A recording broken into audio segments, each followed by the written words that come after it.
Kartais pagalvoju, kokie keisti yra žmonės. Jie taip mėgsta girtis ne savo pasiekimais, o svetimais. Mano draugas ten dirba, mano pusbrolis garsus, aš pažįstu tą žmogų. Jie tarsi pasisavina kitų šlovę, kad bent truputį jos atspindžio kristų ir ant jų pačių. Ir tuomet suvoki, ne tu jiems įdomus kaip žmogus, o tavo vardas, tavo pasiekimai, tavo vieta tarp kitų. Kiek daug tokių, kurie prisimena tave tik tada, kai tavimi gali pasigirti, kai tavo vardas kažkur nuskamba, kai kažką pasieki, kai visuomenė tave mato, tada jie staiga tampa tavo draugais kabutėse. Jie kviečia, rašo, rodo, kad didžiuojasi, bet tik todėl, kad gali pasakyti, aš jį pažįstu.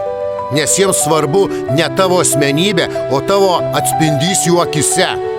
Tavo šviesa, kurią jie trumpam nori pasinaudoti.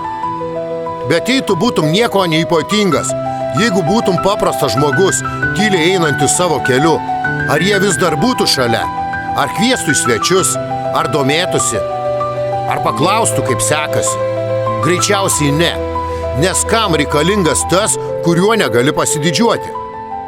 Skaudu tai suvokti, bet tokia tiesa. Daug kas vertina žmogų ne dėl jo širdies, o dėl jo vietos pasaulyje. Jie nežiūri į tave, jie žiūri į tai, ką per tave gali gauti. Ir kai tai supranti, pradedi vertinti tylą, nuoširdumą, tikrą bendravimą. Nes tik tikras draugas didžiuosis tavimi ne dėl to, kad tu pasiekei, o todėl, kad tu esi. Real Dreams.